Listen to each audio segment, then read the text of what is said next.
देखिए आप लोग का जो चैप्टर खत्म हुआ है हेरिडिटी एंड इवोल्यूशन, उसका हम लोग आज पीवाईक्यू करने वाले हैं। मतलब प्रीवियस ईयर क्वेश्चन। हमारी जो है शुरुआत से यही कंडीशन रहती है कि हम लोग पहले चैप्टर कंप्लीट कराते हैं, उसके बाद उसके प्रीवियस ईयर क्वेश्चन पर बातें करते हैं। तो आज हम लोग जो है हेरिडिटी एंड इवोल्यूशन चैप्टर के पीवाईक्यू करने वाले हैं, जिसमें हम लोगों ने हेरिडिटी का पीवाईक्यू कर लिया है। हम लोग इवोल्यूशन का पीवाईक्यू वहाँ पर बचा हुआ, तो वो हम लोग जो है आज करने वाले हैं। तो यहाँ पर आज का हमारा टॉपिक क्या होने वाला है, वो है हमारे प्रीवियस ईयर क्वेश्चन। क्या होने वाला है? Previous year question, previous year question of evolution, previous year question of evolution। देखिए यहाँ पर इसके कुछ MCQ क्वेश्चन होंगे जो आपके प्रीवियस ईयर में पूछे गए हैं। मान लीजिए 2010 से लेकर के 2019-20 तक जो भी क्वेश्चन आए हैं MCQ होंगे इसमें, और इसमें लॉन्ग क्वेश्चन भी होंगे। इसमें MCQ होंगे, उसमें लॉन्ग क्वेश्चन भी होंगे।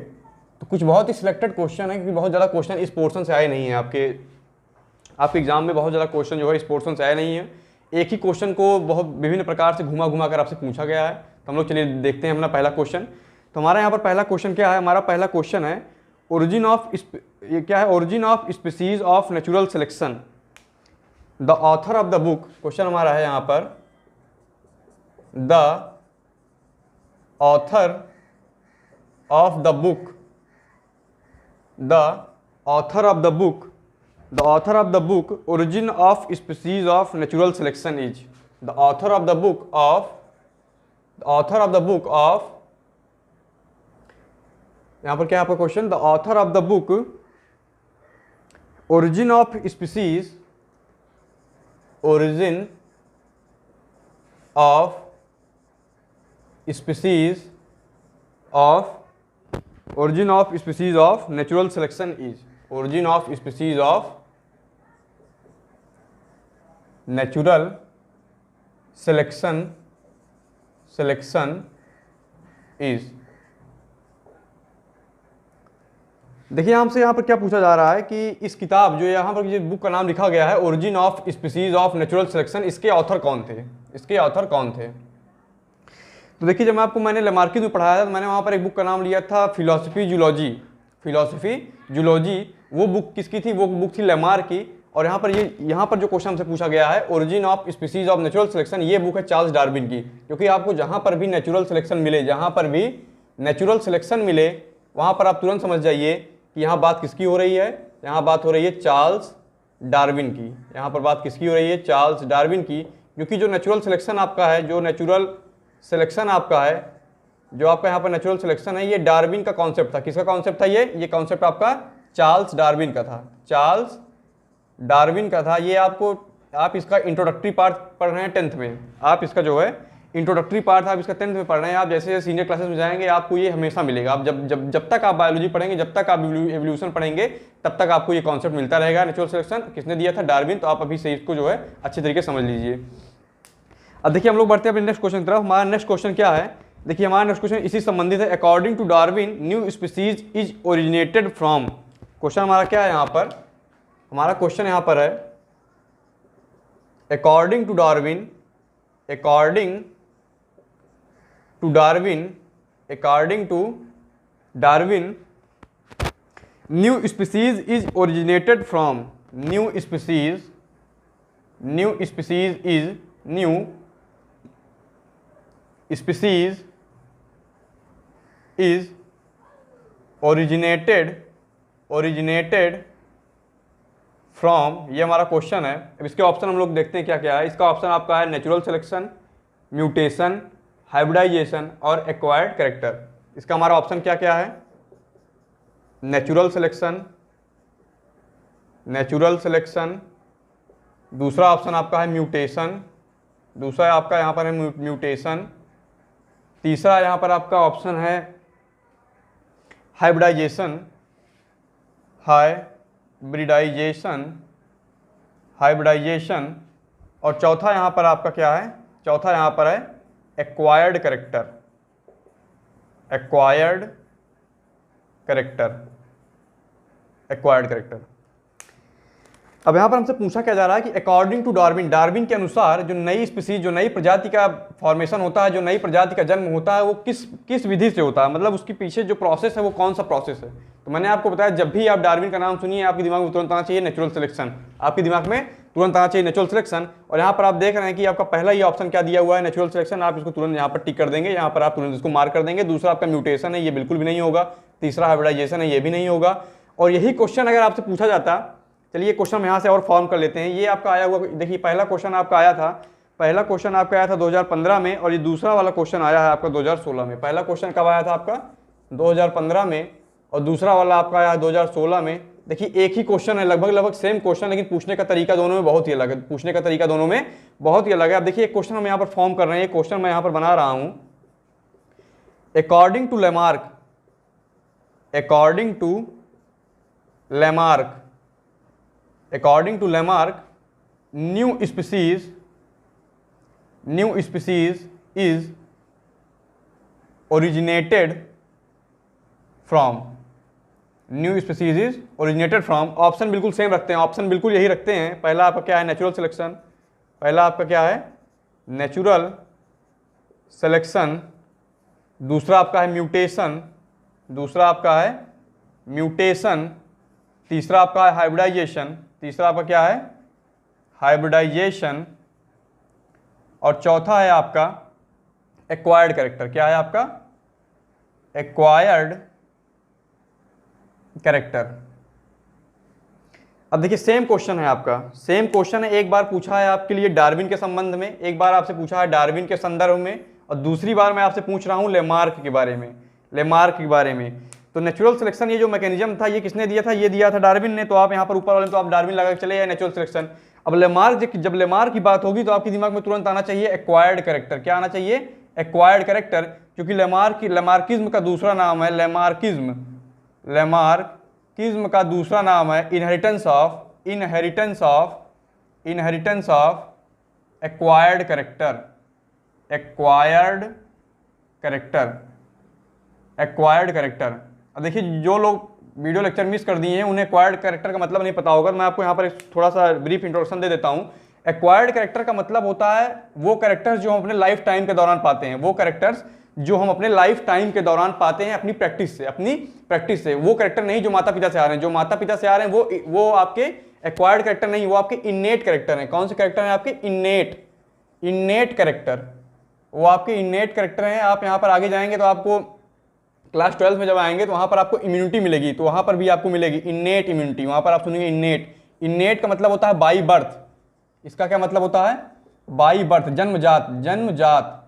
जन्मजात आपके बर्थ से जो चीज़ आती है उसे हम इन्नेट कहते हैं। और जो हम अपने लाइफ टाइम के दौरान, जो हम अपने जीवन काल के दौरान, अपने लाइफ स्पैन के दौरान जो चीज़ों को हम अपने अंदर, जो कैरेक्टर्स अपने अंदर डेवलप करते हैं उसे हम कहते हैं एक्वायर्ड कैरेक्टर। एग्जाम्पल में आप समझिए कि एक बॉडी बिल्डर की बॉडी बिल्डर फिजिक। अब आप सोचिए कि अभी आप जिस उम्र में हैं, आप मान लीजिए 18-19 साल के होंगे, या फिर अभी तो आप बहुत छोटे हैं, 16 साल के होंगे, 10th में हैं। अगर आप अभी से ही 1-2 साल बाद से आप जिम करना शुरू करेंगे तो 5-7 साल में आप एक अच्छी बॉडी डेवलप कर ले जाएंगे। 5-7 साल में आप एक अच्छी बॉडी डेवलप कर ले जाएंगे। क्या अगर आप जिम नहीं कर रहे हैं, अगर आप क्या जिम नहीं करते तो एक अच्छी बॉडी डेवलप कर पाते? अगर आपके अंदर जीन होते तो सबकी बॉडी डेवलप हो जाती। अगर आपके अंदर जीन होते बॉडी बिल्डिंग वाले, तो जितने भी आदमी है जहाँ पर दिख रहे हैं वो सबकी बॉडी अच्छी खासी होती। लेकिन ये कैरेक्टर आपका एक्वायर्ड है, ये आपके जेनेटिक इन्फॉर्मेशन नहीं है, डीएनए में इसका इन्फॉर्मेशन नहीं है, डीएनए में इन्फॉर्मेशन नहीं है बॉडी बिल्डर बनने की। ये इन्होंने जो है प्रैक्टिस से अपने लाइफ स्पैन के दौरान प्रैक्टिस से बनाई है, प्रैक्टिस से इन चीज़ों को डेवलप किया है, इसलिए इन्हें हम क्या कहेंगे एक्वायर्ड कैरेक्टर। और वहीं अगर इन्नेट कैरेक्टर की बात होती है तो बाई बर्थ होती है। जैसे आपके हेयर का कलर, हेयर कलर अगर आपके ब्लैक है तो ये क्या है, ये जन्मजात है, ये बचपन से आपका हेयर कलर ब्लैक है, बचपन से ही आपका हेयर कलर ब्लैक है। इसकी इन्फॉर्मेशन डीएनए में है, इसकी इन्फॉर्मेशन डीएनए में है। तो ये थे हमारे कुछ क्वेश्चन, शुरुआती क्वेश्चन। और हम बढ़ते हैं अपने नेक्स्ट क्वेश्चन की तरफ। हमारा नेक्स्ट क्वेश्चन क्या है, ये आपका एनसीईआरटी क्वेश्चन है, यह 2 बार आपसे पूछा गया है। An example of homologous organ is. बहुत ही ज़्यादा इस क्वेश्चन की आने की प्रोबेबिलिटी बहुत ज़्यादा है आपके एग्जाम में, तो हम लोग बढ़ते हैं अपने नेक्स्ट क्वेश्चन की तरफ। इसमें अब क्या पूछा जा रहा है कि example of homologous organ is. ये क्वेश्चन मैं पहले भी करा चुका हूं, लेकिन एक बार फिर से करा रहा हूं, आपके लिए बहुत ही ज़्यादा इंपॉर्टेंट है, आपके लिए बहुत ज़्यादा इंपॉर्टेंट है। क्वेश्चन आपका क्या है, an example of homologous organ is. Question यहाँ पर आपका है 2020 और 19 में पूछा गया, 2020 और 19 में पूछा गया, the example of homologous organ is. Example of homologous organ is, यहाँ पर आपको 4 ऑप्शन मिलेंगे, यहाँ पर आपको 4 ऑप्शन मिलेंगे। पहला ऑप्शन आपका यहाँ पर क्या है, our arm and dog 4 leg. Our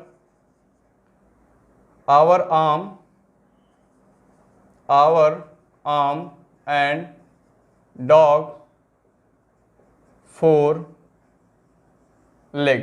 पहला आपका ऑप्शन है यहाँ पर our arm and dogs 4 leg. दूसरा है our teeth and elephant tusk. Our teeth and elephant tusk. Our teeth and elephant tusk. तीसरा आपका है potato and runner of grass. तीसरा ऑप्शन आपका क्या है, potato and runner of grass. ये क्वेश्चन आप लोग अगर अपने दिमाग में अच्छे से बैठा लीजिए, इस बार भी ये क्वेश्चन पूछा जाएगा। अगर आपका एग्जाम होता है ऑफलाइन, ये क्वेश्चन आपसे 100% पूछा जाएगा। चौथा ऑप्शन है यहाँ पर ऑल ऑफ द एबव। चौथा ऑप्शन है यहाँ पर ऑल ऑफ द एबव। अब देखिए इसमें क्या पूछा जा रहा है कि the example of homologous organ is. तो आपको सबसे पहले पता होना चाहिए कि होमोलॉगस ऑर्गन क्या होते हैं। होमोलॉगस ऑर्गन क्या होते हैं, ऐसे ऑर्गन जिनका स्ट्रक्चर और ओरिजिन सिमिलर हो, जिनका स्ट्रक्चर और ओरिजिन क्या हो, सिमिलर हो, पर फंक्शन जो है ये कैसा हो, ये हो डिफरेंट। फंक्शन कैसा हो, फंक्शन डिफरेंट हो। स्ट्रक्चर और ओरिजिन क्या है, सिमिलर। स्ट्रक्चर और ओरिजिन सिमिलर है पर फंक्शन यहाँ पर डिफरेंट है। ऐसे ऑर्गन को हम कहते हैं होमोलॉगस ऑर्गन। ऐसे ऑर्गन को हम लोग होमोलॉगस ऑर्गन कहते हैं। और होमोलॉगस ऑर्गन जहां भी आपको मिले, होमोलॉगस ऑर्गन जहां भी आपके दिमाग में आए, आप तुरंत समझ जाइए कि डाइवर्जेंट इवोल्यूशन है। यहाँ पर डाइवर्जेंट इवोल्यूशन है। मैंने यहाँ पर आपको वीडियो लेक्चर में बताया था। होमोलॉगस ऑर्गन आपको जहां पर भी सुनने को मिलता है, आप तुरंत समझ जाइए कि डाइवर्जेंट इवोल्यूशन है। डाइवर्जेंट इवोल्यूशन का मतलब होता है कि स्ट्रक्चर सेम है, एक ही जगह से ओरिजिन क्या है, ये मान लीजिए किसी 2 स्ट्रक्चर की ओरिजिन है, ये एक साथ चली थी, पर फंक्शन अलग होने की वजह से इनकी दिशाएं बदल गई। फंक्शन अलग होने की वजह से इनकी दिशाएं बदल गई। इसका फंक्शन जो है, इसका फंक्शन मान लीजिए अगर ए है, इसका फंक्शन ए है, तो इसका फंक्शन क्या हो जाएगा, बी। इसका फंक्शन क्या हो जाएगा, बी। तो यहाँ पर देखिए डाइवर्जेंस हो रहा है, दो भाग में बट रहे हैं। तो इसे हम कहते हैं, इसे हम कहेंगे क्या, इसे हम कहेंगे आपके डाइवर्जेंट इवोल्यूशन। और ये कौन शो करता है, आपके होमोलॉगस ऑर्गन। अब आते हैं अपने क्वेश्चन के ऊपर। हमारा क्वेश्चन क्या था, the example of homologous organ is. तो यहाँ पर इसका जो आंसर होगा, यहाँ पर इसका आंसर होगा ऑल ऑफ द एबव। यहाँ पर इसका आंसर होगा ऑल ऑफ द एबव। अब देखिए इसमें सबसे ज्यादा कंफ्यूजन होती है potato and runner of grass में। देखिए पोटैटो जो होता है ना, ये अंडरग्राउंड स्टेम है। क्या है आपका, अंडरग्राउंड स्टेम है। अंडरग्राउंड स्टेम मॉडिफाई होता है। अंडरग्राउंड स्टेम मॉडिफाई होगा किसके लिए, फूड स्टोरेज के लिए। किसके लिए, फूड स्टोरेज के लिए। अंडरग्राउंड स्टेम आपका मॉडिफाई होगा फूड स्टोरेज के लिए। और जो रनर ऑफ ग्रास होता है, ये भी क्या है, ये भी आपका ये हॉरिजॉन्टल स्टेम है। ये आपका हॉरिजॉन्टल स्टेम है। हॉरिजॉन्टल स्टेम है। जब आप रनर को देखेंगे, जब रनर का मैं डायग्राम ड्रॉ करूं तो कुछ इस प्रकार से डायग्राम होगा। यहाँ से रूट निकली हुई होंगी, यहाँ से रूट निकली हुई होंगी, यहाँ से रूट निकली हुई होंगी, यहाँ से रूट, और यहाँ पर क्या होगी, यहाँ पर लीव्स होंगी। यहाँ पर क्या होंगी, लीव्स होंगी। तो देखिए ग्रासेस में आप जब भी देखेंगे, ग्रासेस में आप जब ग्रास को उखाड़ते हैं, जब आप ग्रास को मिट्टी से निकालते हैं, तो एक आपको लंबी सी, बिल्कुल एक लंबी सी आपको दिखती होगी, स्ट्रक्चर आपको दिखता होगा। देखिए ग्रास की जो रूट होती है बहुत लंबी होती है। ग्रास की रूट जो है बहुत लंबी होती है। अगर आप एक बार थोड़े दिन के लिए उसको हटा दिए, देखिए कुछ दिन के बाद फिर से उतनी बड़ी हो जाएगी, उसका कारण होता है कि इसकी जो, देखिए यहाँ पर भी रूट निकली है, यहाँ पर भी रूट है, यहाँ पर भी रूट है, यहाँ पर भी रूट है। तो ये क्या है, ये आपका हॉरिजॉन्टल स्टेम है। क्या है आपका, हॉरिजॉन्टल स्टेम है। हॉरिजॉन्टल स्टेम है और ये इसकी रूटें हैं। अब देखिए फंक्शन दोनों का अलग है। एक स्टेम क्या है, एक स्टेम मॉडिफाई होकर क्या कर रहा है, फूड स्टोरेज कर रहा है। एक स्टेम मॉडिफाई होकर फूड स्टोरेज कर रहा है। और ये जो आपका हॉरिजॉन्टल स्टेम है, ये क्या करेगा, ये प्रोवाइड करेगा एंकोरेज। क्या प्रोवाइड करेगा, एंकोरेज। ये ग्रास को सॉइल से होल्ड करके रखेगा, ग्रास को सॉइल में बिल्कुल पकड़ करके रखेगा मजबूती से। कि देखिए घास के ऊपर देखिए, जब हम लोग गाय भैंस चराने जाते हैं, बिल्कुल आप देसी भाषा में समझिए, हम लोग गाय भैंस चराने जाते हैं, अगर इतना मजबूती से घास मिट्टी से लगी ना हुई हो, तो जब गाय चलती है घास के ऊपर तो घास से बाहर आ जाए, घास जो है निकल के बाहर आ जाए। या फिर और भी देखिए कि फील्ड में आप देखते हैं जहाँ पर हम लोग खेलते वगैरह, क्रिकेट वगैरह खेलते हैं हम लोग, क्रिकेट फील्ड में हम लोग देखते हैं क्रिकेट वगैरह खेलते हैं, उस पर हम लोग जूते पहनकर दौड़ते हैं, उसमें स्पाइक्स होती हैं। अगर घास इतनी मजबूत ना हो, घास इतनी मजबूती से मिट्टी से होल्ड ना हुई हो, तो वहाँ पर घासें निकल जाएंगी, वहाँ पर घासें निकल जाएंगी। तो यही काम होता है आपके किसका, रनर का।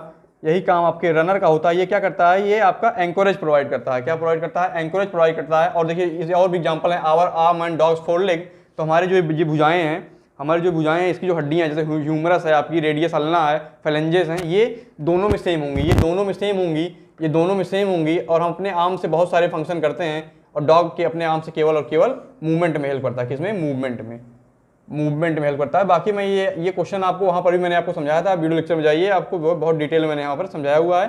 बस सबसे ज़्यादा जो कन्फ्यूजन होती है वो इसी में होती है, potato and runner of grass में, potato and runner of grass में। ये क्वेश्चन इस बार भी आएगा 100%, ये आपका 100% मैं श्योरिटी के साथ कह सकता हूँ ये क्वेश्चन इस बार भी पूछा जाएगा। चलिए हम लोग बढ़ते हैं अपने नेक्स्ट क्वेश्चन की तरफ। हमारा नेक्स्ट क्वेश्चन क्या है, in the view of development we are very close to. हमारा नेक्स्ट क्वेश्चन यहाँ पर होने वाला है, in the view of development, in the view of development humans are very close to. In the view of development, question हमारा क्या है, question हमारा है, in the view of development, in the view of development we are very close to. In the view of development we are very close to. Question ये पूछा गया था आपसे, एनसीईआरटी एग्जाम्पलर क्वेश्चन है, एनसीईआरटी का question है, ये आपसे 2019 में पूछा गया था। कब पूछा गया था आपसे, 2019 में, बहुत रिसेंटली आया हुआ क्वेश्चन है। जिसके हम लोग जो है ऑप्शंस लिख लेते हैं, इसके हम लोग ऑप्शंस लिख लेते हैं, फिर उस पर जो है चर्चा करेंगे। ऑप्शंस लिख लेते हैं। तो हमारा ऑप्शन यहाँ पर क्या है, हमारा ऑप्शन है पहला, हमारा ऑप्शन है bacteria, spider, chimpanzee and bat. हमारा ऑप्शन क्या क्या है, बैक्टीरिया, स्पाइडर, चिंपैंजी। आपका ऑप्शन क्या क्या है यहाँ पर, बैक्टीरिया, चिंपैंजी और बैट, चिंपैंजी और बैट। अब देखिए बैक्टीरिया से मतलब यहाँ पर कीटाणु, बैक्टीरिया क्या है आपकी, कीटाणु। स्पाइडर, मकड़ी जो आप देखते हैं उसको स्पाइडर। तीसरा आपका चिंपैंजी, जो आप मूवियों में देखते हैं, एप वगैरह, आप जो भी मूवियों में एप वगैरह देखते हैं। और चौथा है बैट, बैट क्या है आपका, बर्ड, चमगादड़। अब देखिए क्वेश्चन क्या है, in the view of development, मतलब कि विकास के नज़रिए से, विकास के नज़रिए से we are very close to, हम सबसे ज़्यादा पास में किसके हैं, हम सबसे ज़्यादा क्लोज किसके हैं, इनमें से हम किसके सबसे ज़्यादा क्लोज हैं। तो ये क्वेश्चन में बहुत ज़्यादा दिमाग लगाने की जरूरत है ही नहीं, ये इस क्वेश्चन में बहुत ज़्यादा दिमाग लगाने की जरूरत है नहीं। आप बिल्कुल आसानी से किसी से भी पूछेंगे जो साइंस का विद्यार्थी नहीं भी होगा, अगर आप उससे भी ये क्वेश्चन पूछ रहे हैं कि in the view of development we are very close to, तो आप चारों ऑप्शन अपने दिमाग में सोचिए, आप चारों ऑप्शन अपने दिमाग में बैठाइए और देखिए कि हमारी जो बॉडी स्ट्रक्चर है, हमारा जो बॉडी स्ट्रक्चर है वो किससे मिलता है। हमारा जो बॉडी स्ट्रक्चर है, हमारा जो बॉडी का स्ट्रक्चर है, बॉडी का जो हमारी स्ट्रक्चर है वो किससे सिमिलर है, किसके सिमिलर है, किसके सिमिलर है। तो आप देखेंगे जब बैक्टीरिया, तो ये कैसा है, ये यूनिसेलुलर है। कैसा है आपका, यूनिसेलुलर, एक सेल की बनी हुई बॉडी है, एक सेल की बनी हुई बॉडी है। इसी में न्यूक्लियस है, साइटोप्लाज्म वगैरह पूरा यहाँ पर होगा। तो ये एक सेल की बॉडी बनी हुई है। और अपनी बात हम करें तो हम कैसे हैं, हम जो है हमारे अंदर ऑर्गन सिस्टम लेवल का ऑर्गेनाइजेशन है। क्या है, ऑर्गन सिस्टम है, ऑर्गन सिस्टम है। जब मैं आपको न्यूट्रिशन वाला चैप्टर पढ़ाया तो मैंने बताया था आप सेल होगा, थोड़ा और आगे जाएंगे तो टिश्यू बनेगा, बहुत सारे सेल इकट्ठा होकर टिश्यू बनाएंगे, टिश्यू से ऑर्गन बनेगा, बहुत सारे ऑर्गन आपस में कोऑर्डिनेट करके क्या बनाएंगे, ऑर्गन सिस्टम, ऑर्गन सिस्टम। अब आप सोचिए बैक्टीरिया यहाँ है, बैक्टीरिया इस लेवल पर है और हम आप यहाँ पर हैं, ऑर्गन सिस्टम, हम आप यहाँ पर, ह्यूमंस यहाँ पर हैं। अब देखिए कितना अंतर है यहाँ पर, तो ये तो बिल्कुल हो ही नहीं सकता, तो इसको हम लोग कट कर दे रहे हैं। दूसरा है आपका स्पाइडर। अब आप अपना देखिए, अपना बॉडी स्ट्रक्चर का साइज देखिए, अपने बॉडी का साइज देखिए और स्पाइडर के बॉडी का साइज देखिए। अपने बॉडी का साइज देखेंगे और स्पाइडर के बॉडी का साइज देखेंगे तो स्पाइडर इतना बड़ा है, स्पाइडर आपका इतना बड़ा है और आप कितने बड़े हैं इसकी तुलना में, आप बहुत बड़े हैं। तो बॉडी साइज इतना ज़्यादा, देखिए इवोल्यूशन में वेरिएशन थोड़ा बहुत आता है। इवोल्यूशन में जब आप स्टेप वाइज वेरिएशन देखेंगे तो थोड़ा बहुत आएगा। ऐसा नहीं है कि एक कोई स्पीसीज है वो इतनी बड़ी है तो इवॉल्व कर करके वो पूरे इतनी बड़ी हो जाएगी, इवॉल्व करके इतनी बड़ी नहीं होगी वो। थोड़ा बहुत साइज में वेरिएशन आएगा, थोड़े बहुत कैरेक्टर्स में वेरिएशन आएंगे, उसको हम इवोल्यूशन कहते हैं, उसको हम लोग इवोल्यूशन कहेंगे। तो स्पाइडर भी यहाँ पर बिल्कुल नहीं होगा, स्पाइडर भी हमारा ऑप्शन नहीं होगा। इस वाले ऑप्शन को हम छोड़ते हैं, बैट पे चलते हैं। इस वाले ऑप्शन को हम छोड़ते हैं, बैट चलते हैं। बैट के पास क्या है, उड़ने के लिए विंग्स हैं, उड़ने के लिए विंग्स हैं, इनके पास उड़ने के लिए विंग्स हैं। ये इनका कैरेक्टर बिल्कुल, ये आपके बर्ड्स हैं, ये आपके क्या हैं, ये आपके बैट्स आपके, इनके पास उड़ने के लिए उड़ने के लिए इनके पास विंग्स हैं, इनके पास उड़ने के लिए इनके पास जो है विंग्स हैं। और हम लोग उड़ते नहीं हैं, हम लोग जो है चलते हैं। हम लोग जो है, हमारा जो मूवमेंट है वो क्या है, लोकोमोशन है। हमारा जो मूवमेंट है वो लोकोमोशन करते हैं हम लोग, लोकोमोशन। लोकोमोशन का मतलब होता है आपका वॉलंटरी मूवमेंट, वॉलंटरी मूवमेंट। जब आपसे लोकोमोशन का मतलब पूछा जाएगा तो आप कहेंगे वॉलंटरी मूवमेंट। देखिए हम लोग जितने भी कदम चलते हैं वो सोच के चलते हैं, हम लोग जितने भी कदम आगे बढ़ाएंगे वो सोच के बढ़ाएंगे। हमारे ब्रेन से पूरा हमारे ब्रेन का एक सिग्नलिंग होती है, ब्रेन में इन्फॉर्मेशन जाती है कि हमें वहाँ तक जाना है, तब हमारे पैर काम करते हैं, तब हम लोग आगे जाते हैं। तो हमारा मूवमेंट कैसा है, लोकोमोशन है, वॉलंटरी है। वो लोग क्या है, उनका बैठ क्या है, तो वो उड़ते हैं। ये क्या है, फ्लाइंग करते हैं, फ्लाइंग, ये उड़ते हैं। तो ये भी नहीं होगा। चौथे बचे चिंपैंजी, चौथा बचा आपका चिंपांजी। इसी से हम सबसे ज़्यादा करीब में हैं, इसी से हम लोग सबसे ज़्यादा करीब में हैं। इसीलिए देखिए हम लोग कहते हैं कि तुम्हारा, कभी किसी दोस्त को मजाक में कहते हैं कि आपका जो है फेस जो है चिंपांजी जैसा है, आपका फेस जो है वो चिंपांजी जैसा है। सिर्फ मजाक की बातें, किसी को ऐसा कहना नहीं चाहिए, भावनाओं को किसी का हर्ट नहीं करना चाहिए आपको। तो इसीलिए जो है चिंपांजी हमारे जो है सबसे क्लोज है, चिंपांजी हमारे सबसे क्लोज है। देखिए इस पोर्शन से बहुत ज़्यादा क्वेश्चन आपसे पूछे नहीं है, क्योंकि बहुत ज़्यादा क्वेश्चन यहाँ से बनते नहीं हैं, क्योंकि बहुत ज़्यादा क्वेश्चन आपके यहाँ से बनते हैं। लॉन्ग क्वेश्चन यहाँ से आपसे बहुत पूछा जाएगा, क्योंकि आपकी 2-3 थ्योरी है, वहाँ से क्वेश्चन आपसे पूछा ही जाता रहता है। यहाँ से कॉन्सेप्चुअल क्वेश्चन बनते हैं, सोचने वाले क्वेश्चन बनते हैं। इससे आपकी समझ जो है बढ़ती है, इससे आपकी समझ बढ़ती है। अब यहाँ पर देखिए, अब आ गया आपका जो है conceptual question. There is struggle for existence in the living world which scientist hold this view. Question हमारा क्या है, क्वेश्चन आप समझिए। अब यहाँ से क्वेश्चन डिस्कस करने वाले हैं, यहाँ से क्वेश्चन हम लोग डिस्कस करेंगे। क्या है पहला question, there is survival, there is struggle for existence, there is struggle for existence, there is struggle for existence in the living world, in the living world, which scientist hold this view, which scientist hold this view, which scientist hold this view, explain। अब ये आपका question है, इसमें कोई भी option नहीं, क्योंकि ये क्वेश्चन आपका कैसा है, ये क्वेश्चन आपका डिस्क्रिप्टिव है, आपको यहाँ पर लिखना पड़ेगा, यहाँ पर आपको लिखना पड़ेगा।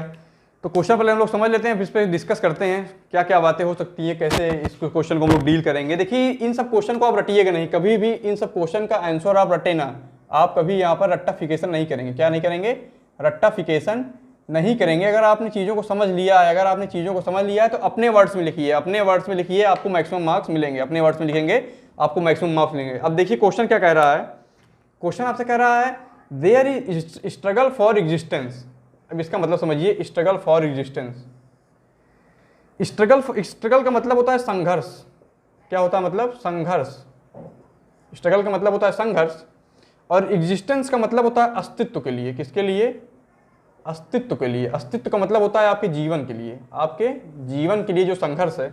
इन द लिविंग वर्ल्ड, इस आपकी जो धरती पर, आपके अर्थ पर, आपकी धरती पर जहाँ पर सारे जीव रहते हैं, there is struggle for existence in the living world. आपके इस धरती पर जहाँ पर सारे जीव रहते हैं, उनके बीच में एक संघर्ष होता है जिंदा रहने के लिए, उनके बीच में एक संघर्ष होता है जिंदा रहने के लिए। विच साइंटिस्ट होल्ड दिस व्यू, ये विचारधारा किस वैज्ञानिक की थी ये विचारधारा, इसी को हमें एक्सप्लेन करना है, इसी को हमें एक्सप्लेन करना है। अब आप देखिए, आपको मैं एग्जांपल दे रहा हूँ, आपको मैं एग्जांपल दे रहा हूँ। मान लीजिए ये कोई जगह है, ये कोई एक प्लेस है, ये कोई एक प्लेस है। अब यहाँ पर ये ऑर्गेनिजम्स रह रहे हैं, यहाँ पर ये ऑर्गेनिजम्स रह रहे हैं, और ये है एक पेड़, ये यहाँ पर एक आपका पेड़ है, इस पे लगे हुए हैं फल। क्या लगे हुए हैं इस पर यहाँ पर फल लगे हुए हैं, यहाँ पर आपके फल लगे हुए हैं। अब ये सारे ऑर्गेनिजम्स हैं, यहाँ पर बहुत सारे ऑर्गेनिजम्स हैं। खाने के लिए कोई भी जगह नहीं है, खाने के लिए कोई भी और वस्तु नहीं है, यहाँ पर खाने के लिए कोई भी और वस्तु नहीं है।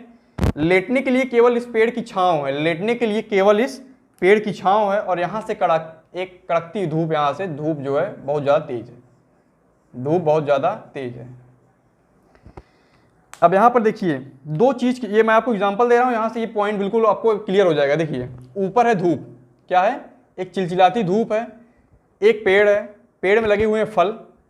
अब ये जो आपके यहाँ पर इंडिविजुअल हैं, यहाँ पर जितने भी लोग हैं, यहाँ पर जितने भी लोग हैं, जितने भी यहाँ पर लोग हैं, इनके पास दो ऑप्शन हैं, ये फल खाएं और इस पेड़ के नीचे आराम करें, ये फल खाएं, इस पेड़ के नीचे आराम करें, अपने आप को धूप से बचाएं, अपने आप को धूप से बचाएं। अब देखिए ऐसा तो है नहीं कि इसमें जो है जितने भी हैं वो सारे फल खा लेंगे, क्योंकि ये रिसोर्स लिमिटेड है। यहाँ पर फल जो है एक निश्चित मात्रा में है, यहाँ पर फल जो है एक निश्चित मात्रा में, ऐसा नहीं कि बहुत सारे फल हैं ये खाते रहेंगे, सब लोग खाएंगे, इनका सबका पेट भर जाएगा। यहाँ पर फल एक निश्चित मात्रा में, तो पहली कंडीशन क्या है, रिसोर्स लिमिटेड है, रिसोर्स लिमिटेड है, रिसोर्स लिमिटेड है, पहली बात हो गई, मैंने आपको बता दी कि रिसोर्स लिमिटेड है। अब दूसरी चीज़ क्या है, दूसरी चीज़ क्या है, स्ट्रगल हो किसके लिए रहा है, स्ट्रगल जो यहाँ पर संघर्ष जारी है, जो यहाँ पर संघर्ष जारी है, स्ट्रगल हो किसके लिए रहा है, तो ये हो रहा है फूड, खाने के लिए, शेल्टर, रहने के लिए, यहीं पर आप ऐड कर दीजिए वाटर, पानी के लिए। और इसमें जितने भी यहाँ पर इंडिविजुअल हैं, इसमें कुछ होंगे मेल, कुछ यहाँ पर आपके मेल हैं, कुछ यहाँ पर आपकी फीमेल हैं, कुछ आपकी यहाँ पर फीमेल हैं। तो मेल और फीमेल के बीच में जो अट्रैक्शन होगा, जो यहाँ पर अट्रैक्शन होगा, तो चौथा आपका यहाँ पर संघर्ष किसके लिए होगा, चौथा यहाँ पर आपका संघर्ष होगा मेटिंग के लिए। तीसरा यहाँ पर माफ कीजिएगा संघर्ष होगा मेटिंग के लिए, मेटिंग के लिए। मेटिंग का मतलब होता है सेक्सुअल रिप्रोडक्शन, किसके लिए, सेक्सुअल रिप्रोडक्शन, सेक्सुअल रिप्रोडक्शन। अब मैंने आपको देखिए चारों पॉइंट क्लियर कर दिए कि स्ट्रगल फॉर एग्जिस्टेंस, ये जो अस्तित्व की लड़ाई है, जो जीवन की लड़ाई है, किसके किसके लिए है, तो पहला खाने के लिए, रहने के लिए, पानी के लिए, और मेटिंग के लिए, सेक्सुअल रिप्रोडक्शन। रिसोर्स लिमिटेड है, रिसोर्स आपका लिमिटेड है। फल बिल्कुल पेड़ पे जो लगे हुए हैं वो एक निश्चित मात्रा में है, बहुत ज़्यादा ऐसा नहीं है कि बहुत ज़्यादा है, नहीं बहुत कम है, एक निश्चित मात्रा में है। अगर ये सब लोग खाएं एक साथ तो बहुत जल्दी खत्म हो जाएंगे, सब लोग एक साथ खाएं तो बहुत जल्दी खत्म हो जाएंगे। अब यहीं से स्ट्रगल शुरू होता है, इनके बीच में स्ट्रगल शुरू होता है। अब इसमें से जो सबसे ज़्यादा सुपीरियर होगा, इसमें से जितने में जो सबसे ज़्यादा क्या होगा, सुपीरियर, सबसे ज़्यादा सुपीरियर होगा। सुपीरियर का मतलब है कि जो सबसे ज़्यादा क्या होगा, तेज होगा, जो सबसे ज़्यादा अलर्ट होगा, सबसे ज़्यादा एडवांस होगा, जिसके अंदर सबसे ज़्यादा परिस्थिति को भांपने की क्षमता होगी, परिस्थिति को भांपने की क्षमता होगी। अब इस पेड़, ये पेड़ है, यहाँ से फल खाना है।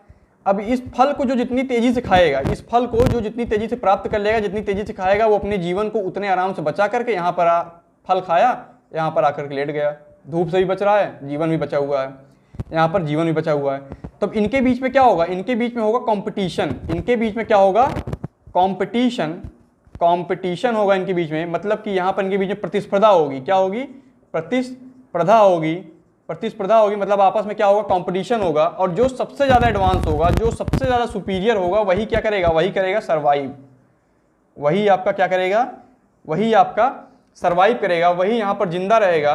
और जो जिंदा बच गया वही क्या करेगा, वही करेगा रिप्रोडक्शन, वही करेगा रिप्रोडक्शन, वही करेगा रिप्रोडक्शन, और बनाएगा प्रोजनी, और बनाएगा प्रोजनी, बनाएगा प्रोजनी। और जो सर्वाइव करता है, जो अच्छे से रिप्रोड्यूस करता है, उसी का क्या होता है, उसी का होता है नेचुरल सिलेक्शन। क्या होता है, नेचुरल सिलेक्शन, नेचुरल सिलेक्शन। अब आपको पूरी कहानी यहाँ पर समझ में आ गई होगी। मैंने आपको जो यहाँ पर एग्जांपल दिया है उससे आपको पूरी कहानी समझ में आ गई कि there is struggle for existence in the living world which scientist hold this view explain. अब मैंने ये अभी तक नाम नहीं लिया कि किस साइंटिस्ट ने ये बताया था, लेकिन मैंने आपको पूरी प्रक्रिया समझा दी है कि यहाँ पर क्या होगा, यहाँ पर रिसोर्स आपका लिमिटेड है, रिसोर्स आपका लिमिटेड है। इसी रिसोर्स के लिए, इसी संसाधन के लिए, संसाधन में क्या क्या है आपका, फूड है, खाना है, शेल्टर है, वाटर है, मेटिंग है। यहाँ पर क्या है, खाना है, रहना है, पीना है और जो भी सेक्सुअल रिप्रोडक्शन वो करेंगे आपस में, उसके लिए क्या है, उसी के लिए लड़ाई है, लड़ाई आपकी उसी के लिए है। ये जो स्ट्रगल है, जो संघर्ष है, किसके लिए है? संघर्ष इन चीज़ों के लिए है, संघर्ष आपके इन चीज़ों के लिए है। और रिसोर्स लिमिटेड है, रिसोर्स आपका लिमिटेड है, ये एक बिल्कुल फिक्स है कि इतना ही रिसोर्स है, इतना ही संसाधन। अगर खाना आपका है तो इतने ही फल लगे, 5 ही फल लगे हैं, 1 2 3 4 5। आप ऐसे समझिए कि इस पेड़ में 5 फल हैं, खाने वाले कितने हैं? 1 2 3 4 5 6 7 8 9 10 11 12 खाने वाले, फल 5। तो इन 12 में से जो सबसे 5 सबसे तेज होंगे वही इस फल को खाएंगे, वही इस फल को खाएंगे और आराम से पेड़ के नीचे छाँव में आराम से लेटेंगे, पेड़ के नीचे छाँव में आराम से लेटेंगे, धूप से भी बच रहे हैं, खाना भी खा रहे हैं, यही जिंदा रहेंगे, यही 5 आपके सर्वाइव करेंगे। बाकी यहाँ पर जो 7 हैं, बाकी यहाँ पर 7 जो हैं ये मारे जाएंगे। ये क्या होगा? ये एलिमिनेट हो गए, ये यहाँ पर मर गए। तो पहला क्या था? रिसोर्स आपका लिमिटेड है, रिसोर्स लिमिटेड के बीच में अब होगा आपका कंपटीशन, अब होगा इंडिविजुअल के बीच में कंपटीशन। कंपटीशन में जो सर्वाइव कर गया, कंपटीशन में जो सर्वाइव कर गया, यही क्या करेगा? यही रिप्रोड्यूस करेगा, यही क्या करेगा? यही रिप्रोड्यूस करेगा और क्या बनाएगा? प्रोजनी। और क्या बनाएगा? प्रोजनी। और जो यहाँ पर सर्वाइव करता है, उस जो यहाँ पर सर्वाइव करेगा, अच्छे से रिप्रोड्यूस करेगा, उसी का होता है नेचुरल सिलेक्शन। नेचुरल सिलेक्शन और कुछ नहीं है, नेचुरल सिलेक्शन एक नेचर जो है सिलेक्ट कर लेती है स्पीसीज को, नेचर जो है स्पीसीज में जो भी सुपीरियरिटी होती है उसको सिलेक्ट कर लेती है और उसी का डेवलपमेंट कराती है। तो जो यहाँ पर जिंदा बच गए, डेवलपमेंट भी तो उन्हीं का होना है, जो यहाँ पर जिंदा बच गए डेवलपमेंट उन्हीं का होना है। ये था आपको समझने के लिए बात। अब इसको देखिए, यहाँ पर ये जो आप कॉन्सेप्ट था, ये जो आपका कॉन्सेप्ट था, इसको दिया किसने था? इसको दिया था यहाँ पर चार्ल्स डार्विन ने। इसको किसने दिया था? यहाँ पर चार्ल्स डार्विन ने। ये चार्ल्स डार्विन का कॉन्सेप्ट था, ये चार्ल्स डार्विन का कॉन्सेप्ट था। ये आपके कॉन्सेप्ट किसका था? तो यहाँ पर आप आंसर देंगे, यहाँ पर आप आंसर किसका देंगे? यहाँ पर आप आंसर देंगे चार्ल्स डार्विन, चार्ल्स डार्विन। अब इस क्वेश्चन को आपको अपने लैंग्वेज में लिखना है। There is struggle for existence in the living world, which scientist hold this view. अब मैंने आपको पूरी बातें बता दी, बातें बता दी, तो आप पहली लाइन इसमें यही लिखेंगे कि this concept is given by Charles Darwin. यहाँ पर आप क्या लिखेंगे कि या तो ऐसे कहिए कि this view is given by Charles Darwin. ये चार्ल्स डार्विन का दिया हुआ आपका जो दृष्टिकोण है चार्ल्स डार्विन का था।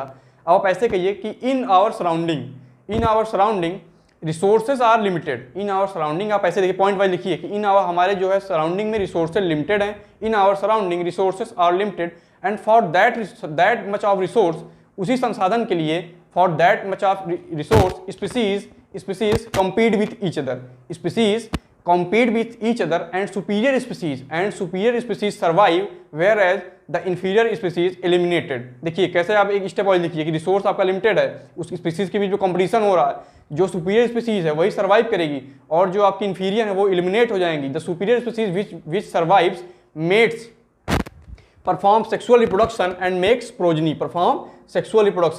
प्रोजनी, तो ये था आपका, देखिए पूरा कॉन्सेप्ट मैंने आपको क्लियर कर दिया कि क्या है आपका स्ट्रगल फॉर एग्जिस्टेंस। आपका स्ट्रगल फॉर एग्जिस्टेंस है क्या? तो जो संसाधन, जो हमारे पास संसाधन है, संसाधन में क्या है? खाना, रहना, सेक्सुअल रिप्रोडक्शन, खाना, रहना, सेक्सुअल रिप्रोडक्शन, और भी संसाधन हो सकते हैं, लेकिन रिसोर्स आपका कैसा होना चाहिए? रिसोर्स आपका लिमिटेड होना चाहिए, रिसोर्स आपका लिमिटेड होना चाहिए। अगर रिसोर्स लिमिटेड नहीं है तो कंपटीशन हो ही नहीं सकता। रिसोर्स लिमिटेड नहीं है, अगर संसाधन लिमिटेड नहीं है तो कंपटीशन हो ही नहीं सकता। आप अगर सोचिए कि मेरे 5-10 दोस्त हैं, मैं अपना एग्जांपल लेता हूँ, मेरे 5 दोस्त हैं और खाने के लिए मान लीजिए बहुत सारा खाना है। मेरे 5 दोस्त हैं, खाने के लिए बहुत सारा खाना है, कभी लड़ाई होगी ही नहीं, क्योंकि हम लोग जो है 5 लोग थोड़ी देर खा करके पेट भर जाएगा, बैठ जाएंगे शांति से। लेकिन वहीं अगर खाना थोड़ा सा है, खाना आपका थोड़ा सा है, मेरे 5 दोस्त हैं, 5 को भूख लगी है, तो हमारे बीच में जो है लड़ाई होना निश्चित है, लड़ाई in the sense competition, positive competition है। ये कॉम्पिटिशन कैसा है? ये कॉम्पिटिशन आपका पॉजिटिव है, ये कॉम्पिटिशन आपका पॉजिटिव है। पॉजिटिव कॉम्पिटिशन का मतलब क्या है? ये इवोल्यूशन में हेल्प कर रहा है। किसमें हेल्प कर रहा है? इवोल्यूशन में हेल्प कर रहा है। ये कॉम्पिटिशन आपका पॉजिटिव है। तो ये थी बातें, इसको आप अपने वर्ड में बहुत ही आराम से लिख सकते हैं। देखिए एक लॉन्ग क्वेश्चन कोई एक पैटर्न नहीं होता, लॉन्ग क्वेश्चन में कोई भी एक पैटर्न नहीं होता। जो जितना अच्छा कॉन्सेप्ट को समझा होता है उसको उतनी अच्छी तरीके से वो लिखता है। अब हम लोग बढ़ते हैं अपने नेक्स्ट क्वेश्चन की तरफ। देखिए सारे क्वेश्चन एक घुमा के वही हैं, एक ही जैसे क्वेश्चन है। अभी आपको देखिए फिर से क्वेश्चन में बताऊंगा, पूछा गया है, फिर देखिए आ गया आपका फिर नेक्स्ट क्वेश्चन आ गया। देखिए ये क्वेश्चन भी वही है, इसके बाद जो क्वेश्चन पूछा जा रहा है वो भी यही है। पूछने का तरीका आपका अलग अलग है। यहाँ पर इनडायरेक्टली पूछा था, यहाँ पर डार्विन की थ्योरी ही है पूरी, ये जो आपका है ये डार्विन की थ्योरी ही है। इसको पूछा था इनडायरेक्ट वे में, अब डायरेक्ट पूछ रहा है। Explain with the example the 4 main point of the theory of natural selection of Darwin. Explain explain with the example, explain with the example theory of natural selection of Darwin. मैं आपको चार चीज़ें बता देता हूं जो आप इस इवोल्यूशन वाले पोर्शन से पढ़ के जाइए। पहला तो आपका है होमोलॉगस एनालॉगस। पहला क्या है आपका? Homologous analogous, homologous analogous. दूसरा है आपका लेमार्क की थ्योरी। क्या है? लेमार्क की थ्योरी। तीसरी है आपकी डार्विन की थ्योरी। तीसरी है आपकी डार्विन की थ्योरी, डार्विन की थ्योरी। चौथा है आपका स्पेसिएशन, चौथा है आपका स्पेसिएशन। इन चारों में से आपको एक क्वेश्चन लॉन्ग में 100% मिलेगा। एक क्वेश्चन आपको लॉन्ग आंसर में 100% पूछा जाएगा, 100% पूछा जाएगा ये क्वेश्चन। ये आप चारों तो विशेष करके इस वाले पोर्शन से पढ़ के जाइए, क्योंकि आपका सिलेबस कर्टेल है, आपका सिलेबस कटा हुआ है। ये सारे पोर्शन अभी कटे नहीं हुए हैं, ये आपके लिए बहुत ज़्यादा इंपॉर्टेंट है, ये आपके लिए बहुत ज़्यादा इंपॉर्टेंट। हमारा क्वेश्चन क्या है? Explain with the example of theory of natural selection. Explain with example the 4 main points of theory of natural selection. अब देखिए, पहले आप इस क्वेश्चन में क्या आंसर देंगे? इस क्वेश्चन का आंसर का आप शुरुआत करेंगे कि थ्योरी ऑफ नेचुरल सिलेक्शन। देखिए, भले क्वेश्चन में लिखा हुआ है कि explain with theory of natural selection of Darwin, तो आप यहाँ पर क्या कहेंगे? आप यहाँ पर आंसर ऐसे देंगे, आंसर आप यहाँ पर ऐसे देंगे, English naturalist Charles Darwin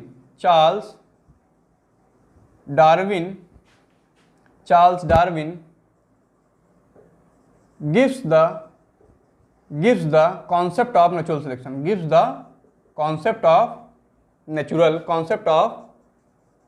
natural selection।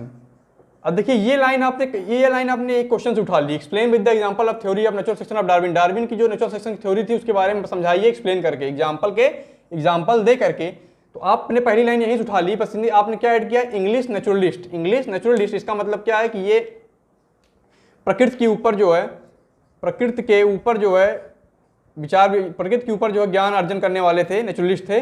और ये कहाँ से बिलोंग करते थे? इंग्लैंड से। कहाँ से बिलोंग करते थे? इंग्लैंड से। मैंने आपको लेक्चर में बताया था, ये डॉक्टर के बेटे थे। इंग्लैंड में इनके पिताजी क्या थे? डॉक्टर थे। इंग्लैंड में इनके पिताजी डॉक्टर थे और इनको नेचर में बहुत ही ज़्यादा इंटरेस्ट था।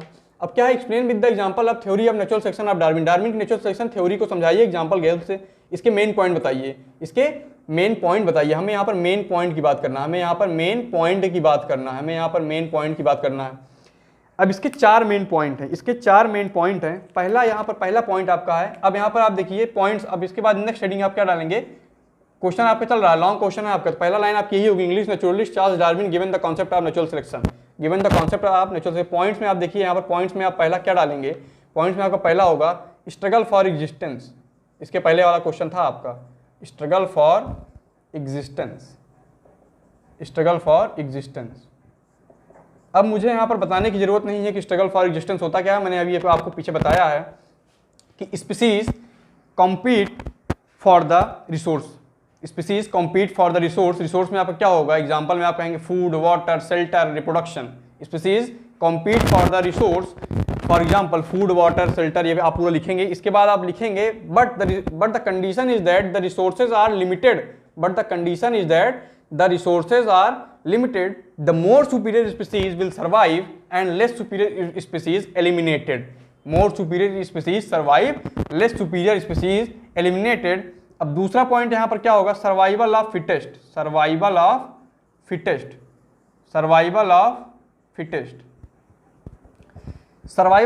का मतलब है कि जो स्पीसीज अपने नेचर में जितनी जल्दी अडॉप्ट कर जाएगी,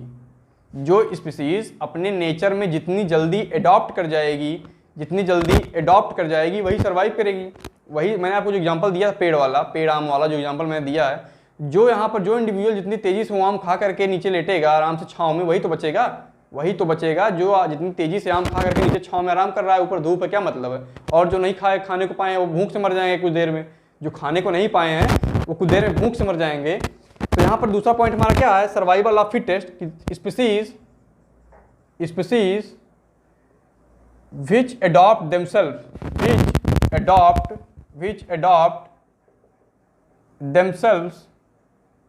more easily in their surrounding they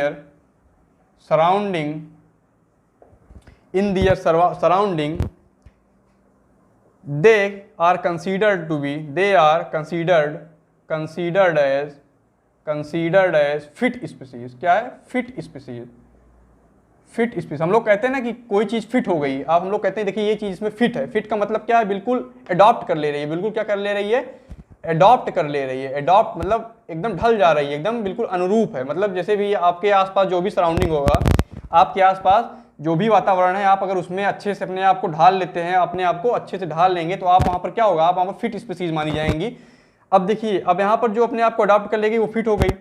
इसके बाद क्या है? इसके बाद जो ये फिट वाली स्पीसीज हैं, ये जो आपकी फिट वाली स्पीसीज हैं, ये क्या करेंगी? ये करेंगी रिप्रोडक्शन। ये करेंगी रिप्रोडक्शन। आम खा करके जो नीचे लेटे थे आराम से, आम खा करके जो नीचे 5 लोग आराम से लेटे थे, उसमें कुछ मेल थे और कुछ ही क्या होंगी? फीमेल होंगी, कुछ फीमेल रही होंगी। दोनों में क्या हुआ? दोनों में हुआ रिप्रोडक्शन और क्या बनी? प्रोजनी। क्या बनी? प्रोजनी। अब हुआ reproduction.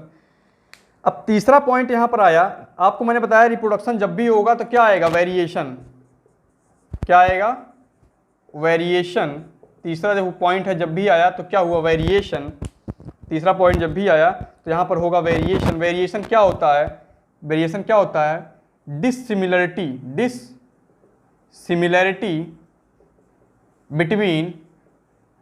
between individuals of same species। individuals of same species। एक ही स्पीसीज की पॉपुलेशन के इंडिविजुअल के बीच में क्या है? असमानता है। क्या है? असमानता है। असमानता कैसे है? कैरेक्टर्स में असमानता है। कैरेक्टर्स में असमानता। मान लीजिए किसी का आई कलर क्या है? ब्लू है। किसी का आई कलर ब्लू है, किसी का आई कलर ब्लैक है, किसी का आई कलर ब्लैक है, किसी का आई कलर ब्राउन है, किसी का आई कलर ब्राउन है। ये क्या है? ये असमानता ही तो है। ये असमानता ही है। इसी को कहते हैं वेरिएशन। इसी कहते हैं वेरिएशन। वेरिएशन आता कहाँ से है? वेरिएशन आता है आपका सेक्सुअल रिप्रोडक्शन से। वेरिएशन आता है आपका सेक्सुअल रिप्रोडक्शन से। वेरिएशन आपका सेक्सुअल रिप्रोडक्शन से है। अब देखिए क्या हुआ? Struggle for existence. पहले आपका क्या हुआ? पहले आपकी जो कंपटीशन हुआ रिसोर्स के लिए, जो जिंदा बचे वही क्या कहलाए? वही कहलाए सर्वाइवल ऑफ फिटेस्ट। वही क्या कह रहा है? Survival of fittest. जिन्होंने अपने आप को अडॉप्ट कर लिया अपने इन्वायरमेंट में, जिन्होंने अपने आप को अपने इन्वायरमेंट में अडॉप्ट कर लिया, वही बचे जिंदा। वही क्या है? वही फिट स्पीसीज हैं। जो फिट स्पीसीज थी वही क्या करती? वही करेंगी रिप्रोडक्शन। रिप्रोडक्शन से क्या होगा? रिप्रोडक्शन से आएगा वेरिएशन। और जब बहुत सारे वेरिएशन एक्यूमुलेट हो जाएंगे, जब बहुत सारे वेरिएशंस एक्यूमुलेट हो जाएंगे,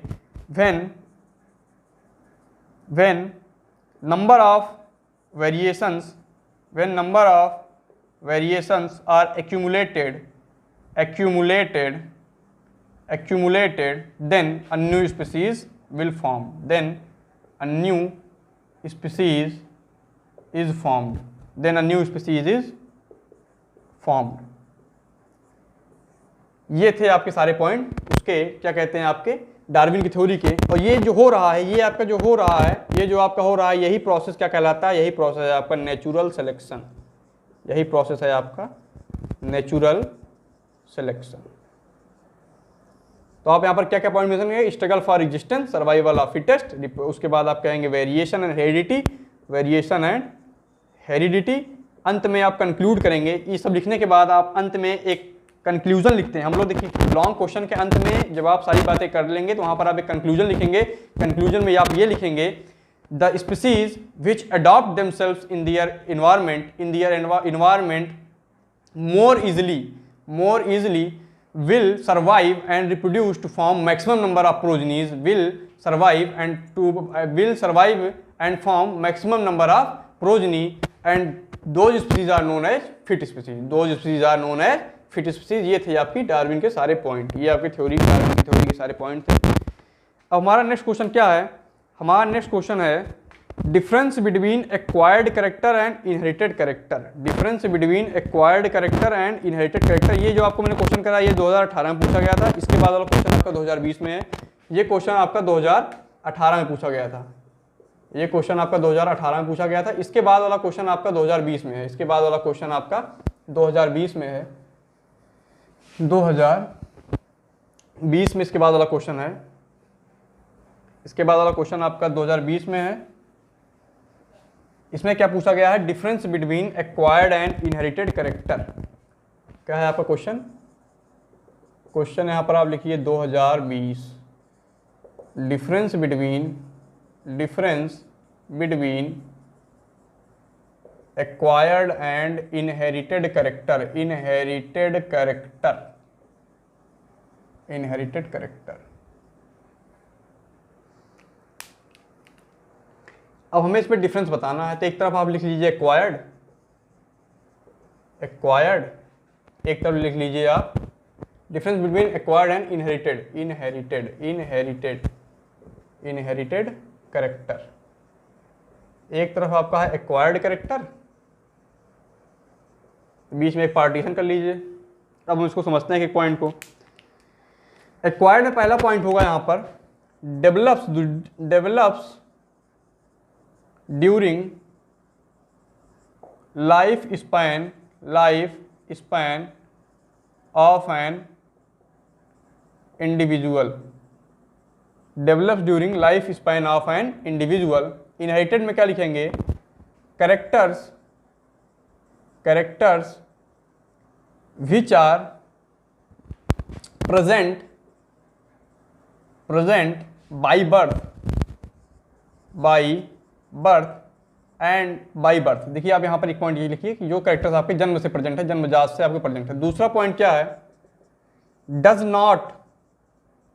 not pass on to next generation. आपके आने वाली जो है वंश में ये कैरेक्टर्स नहीं जाएंगे। Does not pass on to next generation. easily inherited from one generation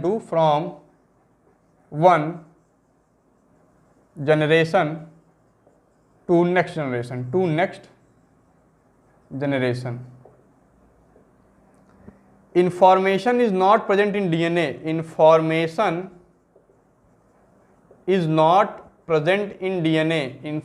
is not present in DNA।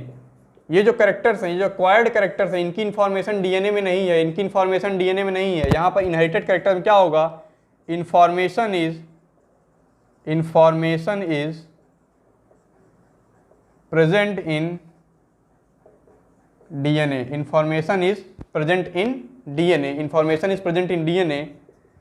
चौथा पॉइंट लिखिए, these characters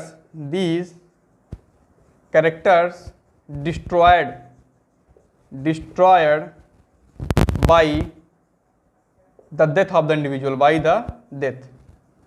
मृत्यु के बाद ये जो कैरेक्टर्स हैं ये खत्म हो जाते हैं। मृत्यु के बाद ये कैरेक्टर्स खत्म हो जाते हैं, लेकिन ये कैरेक्टर क्या होते हैं, ये कैरेक्टर जो हैं does not destroyed by death. मृत्यु के बाद ये कैरेक्टर जो है खत्म नहीं होते, क्योंकि मरने से पहले जो स्पीसीज होती है ये अपनी नेक्स्ट जनरेशन में वो कैरेक्टर पास ऑन कर चुकी होती है। मरने से पहले वो स्पीसीज अपनी नेक्स्ट जनरेशन में कैरेक्टर्स पास ऑन कर चुकी होती है। यहाँ पर एग्जांपल में आप क्या लिखेंगे, यहाँ पर एग्जांपल मान लीजिए आप लिख लीजिए फिजिकल फिजिक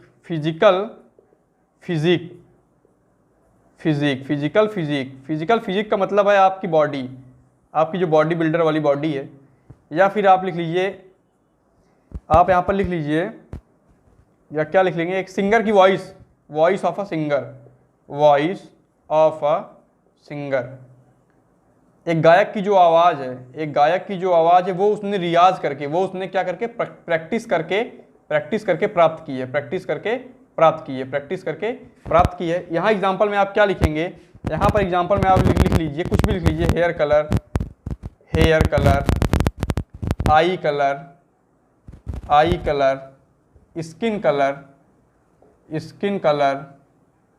स्किन कलर और भी बहुत ज़्यादा है। जितने एग्जांपल लीजिए जो पास ऑन हो रहे हैं आपके पेरेंट्स से आपके अंदर इजीली।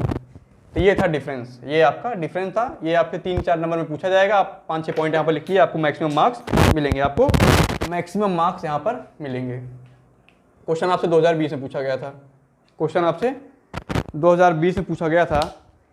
अब हम लोग बढ़ते हैं अपने नेक्स्ट क्वेश्चन की तरफ। What is speciation?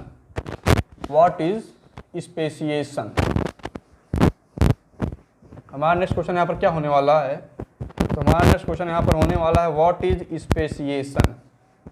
ये क्वेश्चन कब आपसे पूछा गया था, ये क्वेश्चन आपसे पूछा गया था, ये आपसे पूछा क्वेश्चन नहीं गया, ये एनसीईआरटी का क्वेश्चन है, ये आपके एनसीईआरटी क्वेश्चन है। तो क्वेश्चन हमारा क्या है, एनसीईआरटी में जो क्वेश्चन है आपके लिए इंपॉर्टेंट है, ये भी क्वेश्चन आपके लिए इंपॉर्टेंट है, पूछा कभी नहीं गया, इस बार पूछा जा सकता है, व्हाट इज स्पेसिएशन। आपको देखिए वही क्वेश्चन आपको ज़्यादा फोकस करने हैं जो कभी ना पूछे गए हों, जो कभी ना पूछे गए हों, या फिर जो बार बार पूछे गए हों, जो बार बार, सबसे ज़्यादा आपको बार बार पूछे जाने वालों को पढ़ना है, बार बार जो पूछे गए हैं, या फिर जो कभी ना पूछे गए हैं, जो फिर या कभी ना। तो ये कौन सा क्वेश्चन है, कभी ना पूछे जाने वाला क्वेश्चन है, तो इस पर हम बात करते हैं। और व्हाट इज स्पेसिएशन, तो speciation is a process of formation of new species from pre existing species by gradual modifications, by gradual modifications. तो हमारा यहाँ पर आंसर क्या होगा, हमारा आंसर होगा यहाँ पर speciation is a process of formation of new species from pre-existing species by gradual modification,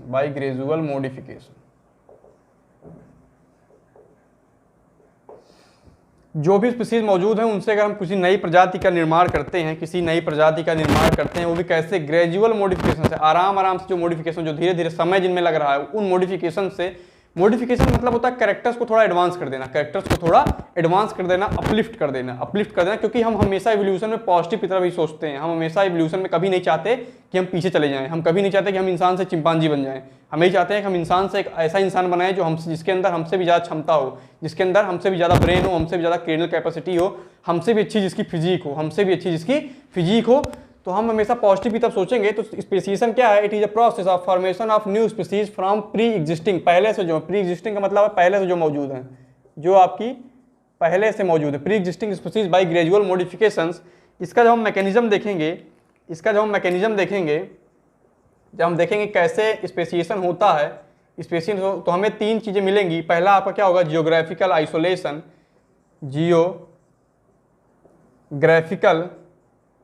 isolation, दूसरा हमें मिलेगा जेनेटिक डाइवर्जेंस। क्या मिलेगा, जेनेटिक डाइवर्जेंस।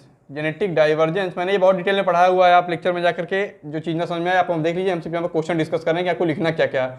पहला पॉइंट आप लिखेंगे जियोग्राफिकल आइसोलेशन, दूसरा जेनेटिक डाइवर्जेंस, तीसरा पॉइंट लिखेंगे रिप्रोडक्टिव आइसोलेशन। क्या लिखेंगे, रिप्रोडक्टिव आइसोलेशन। और यहीं से क्या होगा, यहीं से आएंगे आपके वेरिएशन आएंगे। वेरिएशन क्या होंगे, एक्यूमुलेट होंगे, इकट्ठा होंगे बहुत सारे वेरिएशन से एक्यूमुलेट होंगे, और क्या बन जाएगी आपकी एक नई स्पीसीज बन जाएगी। अब देखिए जियोग्राफिकल आइसोलेशन आपसे ये सेपरेटली पूछा जाता है, आपसे पूछा जाएगा कि डिफाइन जियोग्राफिकल आइसोलेशन। तो आप यहाँ पर लिखेंगे the isolation of a population bye means of geography. मतलब कि या तो जो दो भागों में आप पॉपुलेशन को बांट रहे हैं उनके बीच में अगर कोई पहाड़ आ जाए, कोई नदी आ जाए, ऐसे आइसोलेशन को हम लोग कहेंगे जियोग्राफिकल आइसोलेशन। तो यहाँ पर हम क्या कहेंगे, आइसोलेशन, जब यहाँ से आपसे पूछा जाएगा डेफिनेशन, तो आप लिखेंगे isolation of species bye means of a geographical barrier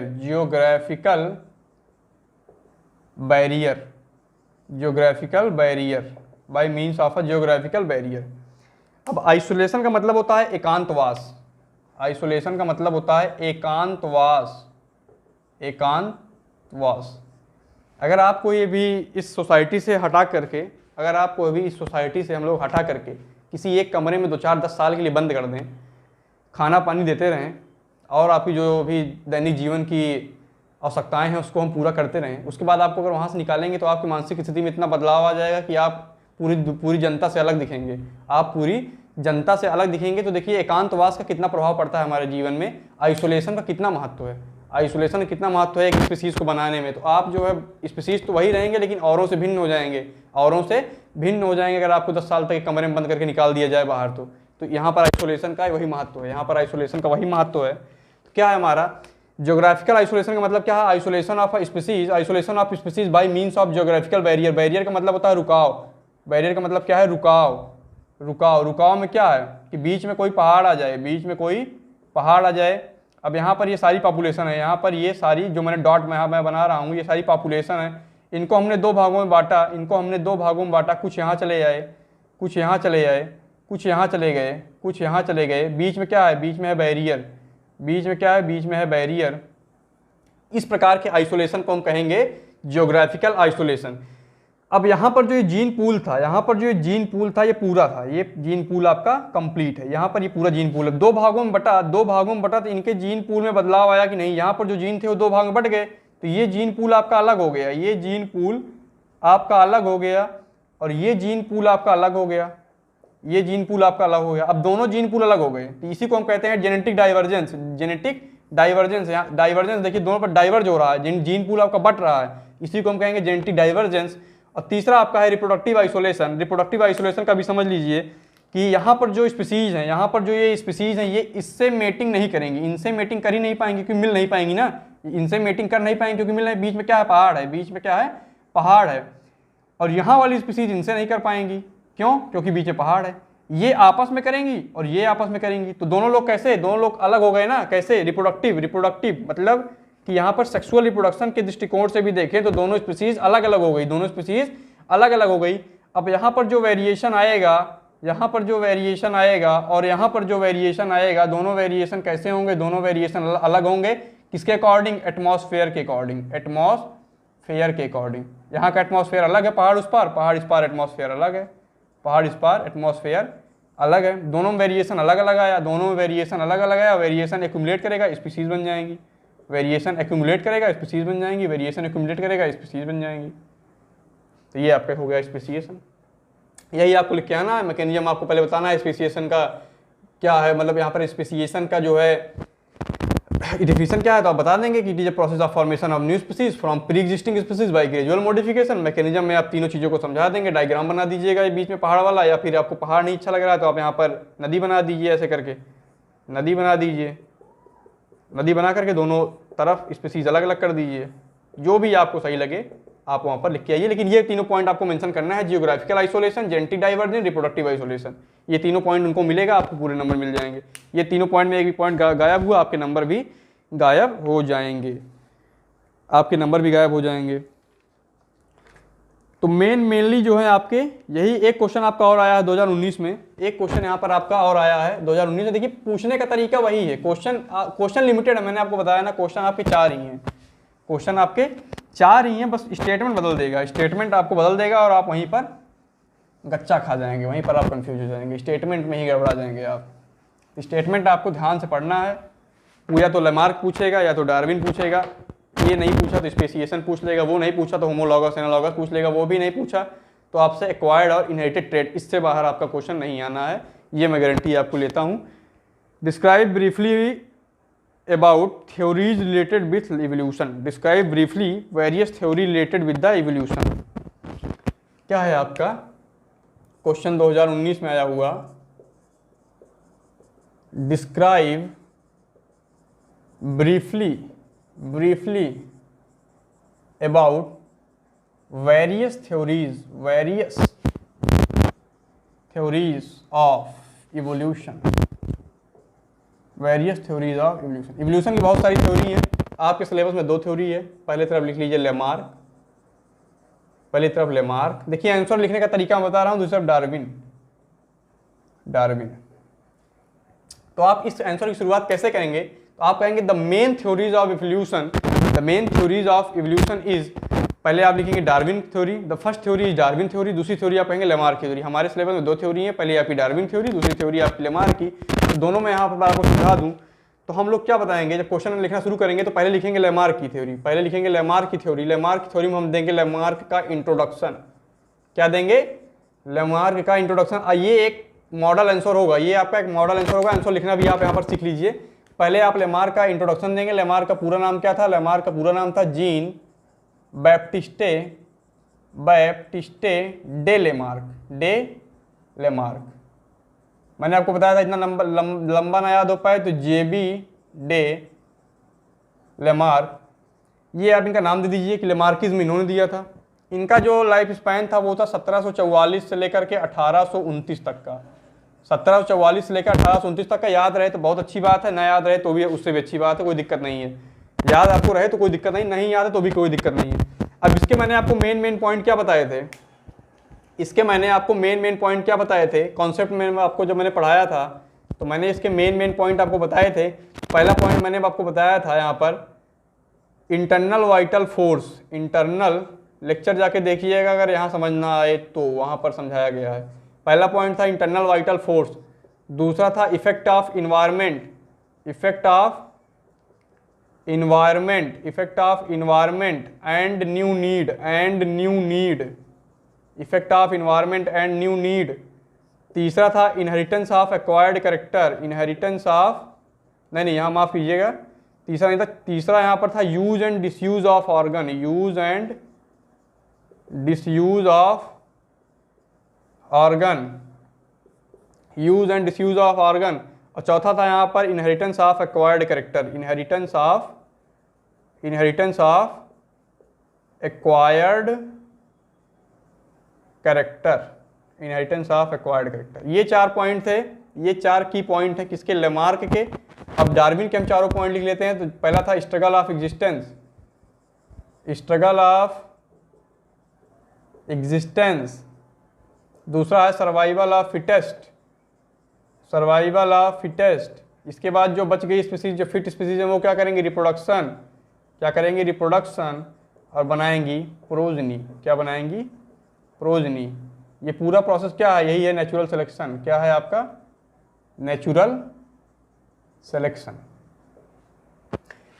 वो वाला पोर्शन हम 2-3 क्वेश्चन में डील कर चुके हैं। ये वाला पोर्शन भी आपको पहले बार आया, इसको पहले सीख लिए। पहला क्या था, इंटरनल वाइटल फोर्सेस। तो लामार्क कहते हैं कि हमारे ऑर्गन या हमारी बॉडी के अंदर एक ऐसे अंदर का एक फोर्स है, हमारे बॉडी के अंदर एक फोर्स है, एक बल है, जिसकी वजह से हमारी बॉडी का साइज बढ़ता है, हमारे ऑर्गन का साइज बढ़ता है। बिल्कुल झूठ बात बोल रहे हैं ये बिल्कुल झूठ बात बोल रहे हैं, क्योंकि हमारे बॉडी का साइज बढ़ता है सेल डिवीजन से। हम लोग जो भी न्यूट्रिशन लेते हैं उससे हमारी बॉडी ग्रो होती है। हमारी बॉडी ग्रो कैसे होगी, सेल हमारे डिवाइड करेंगे, हमारी बॉडी का साइज बढ़ेगा। हमारी बॉडी का साइज बढ़ेगा तो कोई फोर्स अंदर नहीं है, कोई इंटरनल वाइटल फोर्स हमारे अंदर है ही नहीं। इनकी बातें जो है वो बकवास थी बिल्कुल। तो पहला पॉइंट यहाँ पर इनका हम लोग डिस्कार्ड कर दे रहे हैं। दूसरा था effect of environment and new need. ये कहते हैं कि प्रकृति का प्रभाव सभी जीवों पर पड़ता है। मैं मानता हूँ प्रकृति का प्रभाव हम पे पड़ता है भाई। जब बाहर ठंडी होती है हम कपड़े पहन लेते हैं, गर्म कपड़े पहन लेते हैं, बाहर गर्मी होती है हम अपने कपड़े उतार के पंखा चला लेते हैं। तो प्रकृति का प्रभाव तो हम पे पड़ ही रहा है। लेकिन ऐसा थोड़ी है कि इतना प्रभाव पड़ जाएगा कि हमारी गर्दन ही लंबी हो जाएगी। इन्होंने बताया कि पहले जो है जिराफ था, यहाँ पर मैं जिराफ बना रहा हूँ, ये घास खाता था। कैसा था, भेड़ की तरह, सीप की तरह। ये सीप की तरह था। अब पेड़ बड़े हुए जैसे अब देखिए जैसे यहाँ पर पेड़ बड़े हो रहे हैं, ये बता रहे हैं कि जिराफ की गर्दन जैसे पेड़ बड़े हुए वैसे जिराफ की गर्दन लंबी हो गई। ये क्या बता रहे हैं, पहले जिराफ घास खाता था, ये कैसा था, भेड़ की तरह छोटी साइज थी। अब पेड़ बढ़ रहे हैं, पेड़ यहाँ पर बड़े होते जा रहे हैं, तो जिराफ की गर्दन जो है, देखिए जिराफ की गर्दन जो है वो लंबी होती जा रही है। पेड़ यहाँ पर इंक्रीज कर रहे हैं साइज, जिराफ की गर्दन लंबी होती जा रही है। तो ऐसा होता है क्या, आपने कभी नोटिस किया है? तो ये भी बात इनकी बिल्कुल बकवास थी, कोई मजाक नहीं चल रहा है यहाँ पर। जिराफ की गर्दन कितनी लंबी होगी, क्या होगा, ये इन्फॉर्मेशन उसके डीएनए में है, उसका बॉडी स्ट्रक्चर कैसा होगा, ये सारी इन्फॉर्मेशन उसके डीएनए में है। तो ये पॉइंट इनका गड़बड़ था। इफेक्ट ऑफ इन्वायरमेंट हम एक हद तक समझ सकते हैं कि प्रकृति का प्रभाव हम पे पड़ता है। हम एक हद तक समझ सकते हैं कि प्रकृति का प्रभाव हम पे पड़ता है, एक हद तक पड़ता है, एक लिमिट तक पड़ता है, लेकिन ऐसा नहीं कि प्रकृति का प्रभाव इतना पड़ जाएगा कि जिराफ की गर्दन अपने आप ही लंबी होती चली जाएगी। ये इनकी बात जो है ये समझा नहीं पाए। इसके बाद था use and disuse of organ. ये कहते हैं कि हम जिस अंग का ज़्यादा प्रयोग करते हैं वो ज़्यादा तेजी से विकसित होता है।